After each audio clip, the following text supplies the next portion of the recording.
Alright, so there's not going to be a lot of format to this video. It's more so just something, it's kind of been on my mind for some good time now. And I just really wanted to just kind of talk about it and just hopefully figure that maybe something that kind of happened with me, happened to other people. And I don't know, maybe you can find some relation to it and maybe it'll help you out somewhat. So, just in short, there's no script to this. I'm just kind of rattling these off. And I think just the best place to begin with this is, just kind of realizing when, when I figured out I was who I was and realizing when I realized I was trans.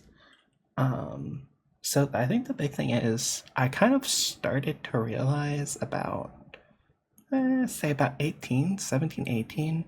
But looking back, there were definitely some times where, I definitely showed some signs.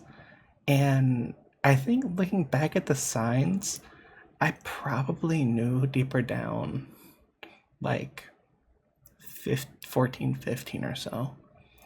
So I think the thing that kind of hid that is the fact that I lived in a family where, generally being gay, being trans was a big no-no. Even to this day, my family still thinks I'm gonna find, somebody to marry and have kids with at the church.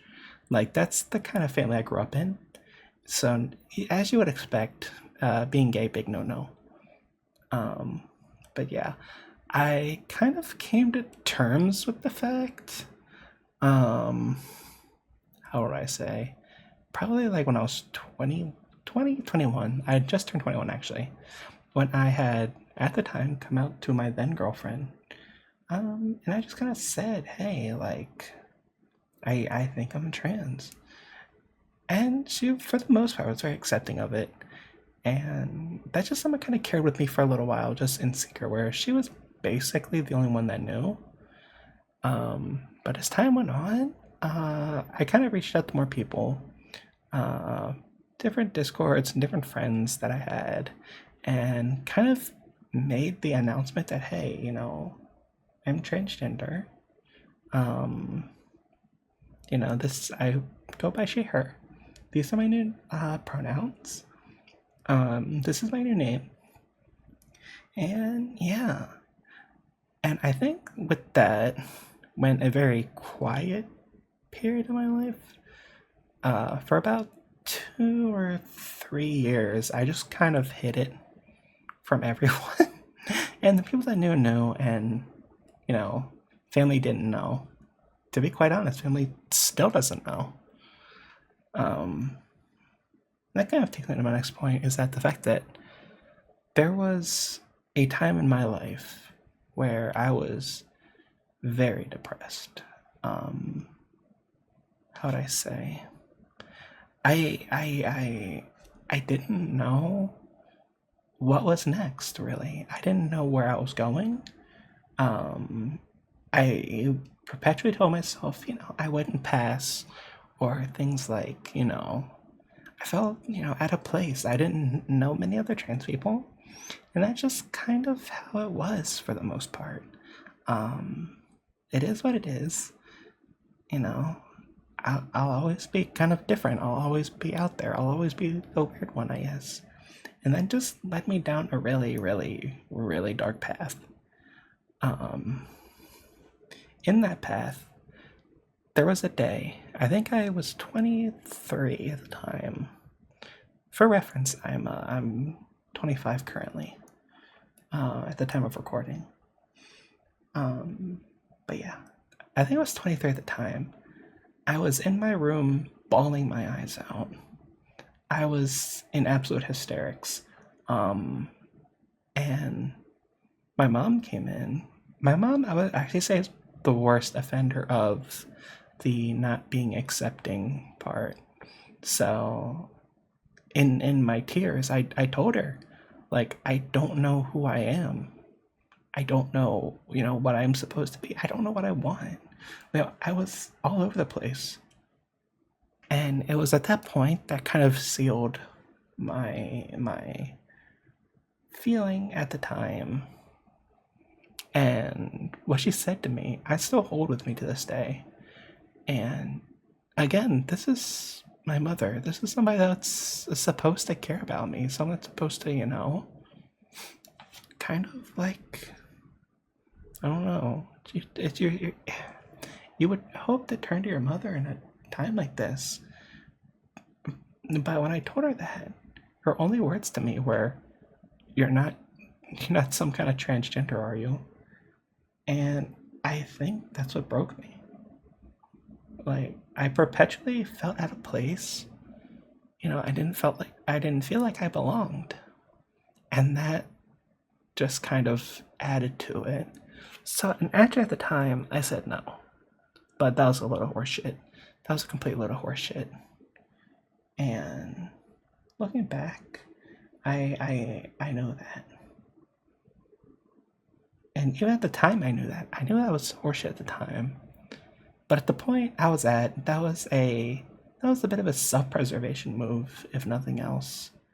I didn't want to say anything because I lived in fear. To be quite blunt, for about 4 years of my life, I lived in abject fear. I lived in fear that people would find out, people would know, people would, get mad. I'd be hunted down. Especially by the people that are supposed to care for you. And that's the thing that hurt the most. And it's in that time where I kind of turned to, drugs and alcohol. Primarily alcohol was my main vice for the longest time until I turned to the deltas and then subsequently weed. At the time it was legal, so it's not like I was breaking any laws to do it. But especially the alcohol, I basically drank until I was drunk every night. You drink to hide the pain, quite frankly. And this isn't me looking for pity. This isn't me looking for, someone to say it's okay, it's gonna be fine. I get that now. I'm thankfully in a better place now. And this is just me reflecting. The number of nights I cried myself to sleep over it was a lot. I generally don't know how many times I went to bed in tears. And knowing what I know now, I know that wasn't the way to handle things. And there's things that would have changed a long, long time ago. But, you can't change the past. But the one thing you can do is you can change the future. And so that's kind of where I went with that. So it was in that time, in that desperation, I turned to Vtubing. So this was just before like the meltdown, but Vtubing was always a bit of my it was my escape. It started as a place I could work on voice training things, and a place where I could work on being who I wanted to be, trying out a new name, going by new things, being more openly transgender, and being proud of who I am. And that's what, that's where I am today. For the longtime subscribers, you might remember this one. You might remember this model, my very first one. And, this is where it began. This model right here. All those years ago. A sad, very sad girl in her room. And I never really delved into that. There are a few odds and ends, on Twitter and stuff. Some self-deprecating tweets that are now gone. But this is it. This is where it began. And it quickly, transitioned to this model. The one many people got to know that I had for the longest time. And it has my little ear wiggles. I was very happy with the ear wiggles. Yami. Shout out Yami. And then I stuck with this model for some days until the latest model, this one we have here now, the one I'm making this video with. But yeah, so this is where I am now. And the reason I got this model is because of the editor of this channel and general artist, Derek, was very kind and he gifted it to me. Derek, if you're watching this, just know it is a very nice model. I am very thankful for it. And I will still forever hold the fact that you absolutely ruined the moment over you. But yeah, this is where we are now. And, you know, I've met a lot of really great people, both in Vtubing and just kind of exploring, getting to know more trans people, getting to know more people like me. You know, it's a bit of a journey. And that's the fun part, is that you never know where your next adventure is going to be. So, in that, I guess, good segue, the next actual journey for me was starting HRT. I started HRT in October of 2024, about 9 months ago as of recording. At the time, I was still living at home, and I kind of had to make the decision then and there. Do I play it safe and wait until I move out and then start hormone therapy? Or do I take the leap and take the chance living where I did? And just go for it. I just take that leap. And that's what I decided. I took the leap. I just tried it. And, you know, I met with a Planned Parenthood doctor and said, hey, I want to go forward with hormone therapy. Of course, I'm simplifying this down greatly. It took me about 6 months. Actually, no. Maybe it might have been like 5 months, 4 months, 5 months. For me to actually see a doctor. And at the time, I was and still am technically on a family insurance bill. So I just had to come up with a story. When the time came, if anybody ever asked about, you know, why there's a charge from Planned Parenthood, and I did lie. I did. I still do. Listen, I got a few more months of that family plan. I'm gonna milk it. Prior to me actually starting my own hormone therapy plan, for about a few months prior, I dated another trans girl. We had a bit of a long distance relationship. We are still very good friends, even though we no longer date. We still stay in touch. We're still friends. We still talk. There's no lost blood. We just, you know, weren't very overall. It wasn't gonna work out overall in the long run. But I managed to get some hormones through her, a very light dose. Nothing you would get like from an actual clinic. It was like how do I put it? It was basically a month's dose that I stretched over 3 months, effectively, taking like half to a third of what I should actually be taking. But it was a good start, and it's what helped me kind of develop some of the subtler things, the softer skin, you know, the hair grows slower, the starting of booba. Excuse me. I had a very long talk with myself, as weird as that may sound. I just kind of had to isolate myself and think, is this what I wanted? Did I want to go through with this? And I found the answer to be, on a lot of things, yes. There's no way I could have, you know, there's no way I could have worked, you know, in my mind, a logical reason outside of fear that I wouldn't want to do it. And I'm happy I did. And it's in this time when I started to get happy. I started drinking less. I started getting high less. And I felt okay. I felt good. I'm not saying I gave up, you know, alcohol or weed entirely. by no means. But I have a much healthier relationship with it now. I'll occasionally drink because I'm having a good time. And I'm with friends, and I'm happy.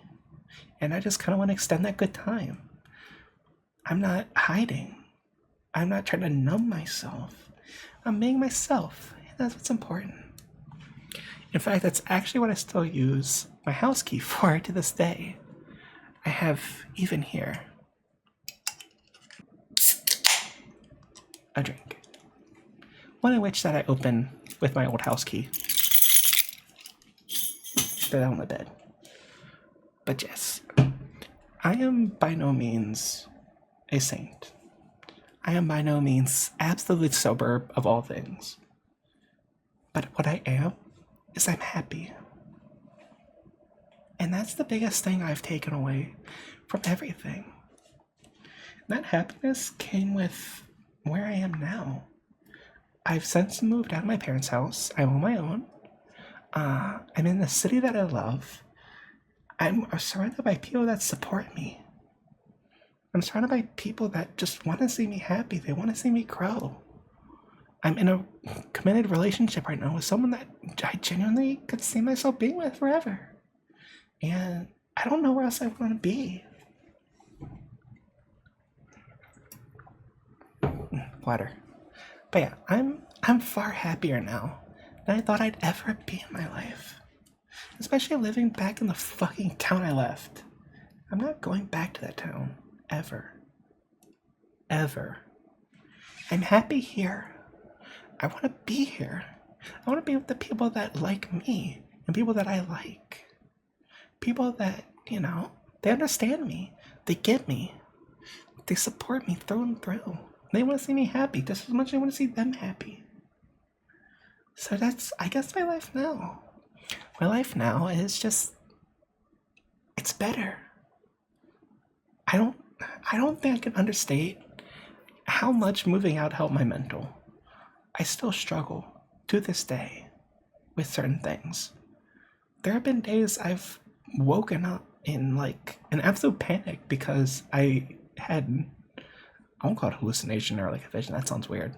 But I had like these like flashbacks, I guess, of just being fast asleep in my bed and having my door kicked open, getting yelled at for something I didn't do. I don't live with that anymore. I'm happy. I have a job. I'm supporting myself. I'm paying my bills. I don't know what more I can ask for right about now. Maybe a better voice, I guess. I don't know. The past better, I got that. But I'm not even a year in. I'm not even a year into HRT. And there's a long way to go. But in that time, I just want people to know it's a long journey. And mine's just beginning. And I hope that maybe in hearing this, some people that are struggling themselves can find a piece of me in them. Or a piece of them in me, I don't know, however you want to say that. But the biggest thing is that I want you to know it gets better.